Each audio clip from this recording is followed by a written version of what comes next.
증권사 리포트입니다. 먼저 헤드라인부터 함께 보시죠. NH투자증권입니다. 펀더멘탈보다 심리가 우선. 실물 경기 부진에도 불구하고 어제 중국 증시가 장중 꾸준한 반등세를 유지했는데요. 또 일본 이 니케이 지수가 7% 넘는 좀 반등 흐름을 보여줬습니다. 그 이유는 결국 정부 정책에 대한 기대 심리가 작용됐다고 판단했는데요. 결국 최근 글로벌 증시가 펀더멘털보다는 심리에 우선적으로 반응을 하고 또 은행권에 대한 위기설이 다소 과장된 측면이 있다고 내다봤습니다.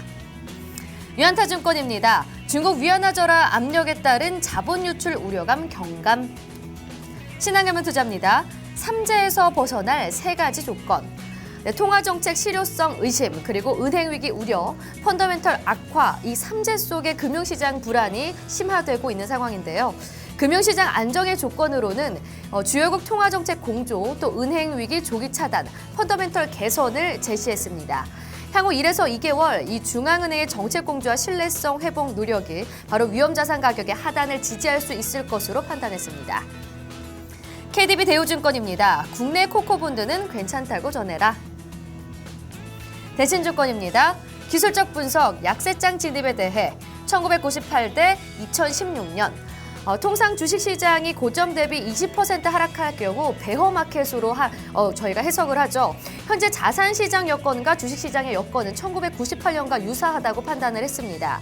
하지만 20% 하락 이후 이 상승 추세 복귀에는 차이점이 있다는데요. 1998년에 비해서 선진국 증시가 다소 과도하게 하락했다는 점에 주목을 했습니다. 국내 주식시장의 반등 가능 시점이긴 하지만 선진국은 베어마켓의 우려가 지속될 것으로 내다봤습니다. 하나금융투자입니다. 중국 외환 보유의 급감, 하한선과 부작용에 대한 판단. 삼성증권입니다. 안전자산 대명사 금 화려한 복귀. 한국투자증권입니다. 중국 경기 리스크와 외환 시장 일단 진정 국면. 엔화의 단기 급락세는 진정 국면에 들어갔지만 중장기 강세 흐름은 변함없다고 판단을 했는데요.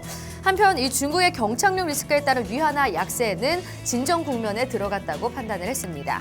원화 역시 추가 약세보다는 1,150에서 1,230원에서 등락을 거듭할 것으로 예상했습니다.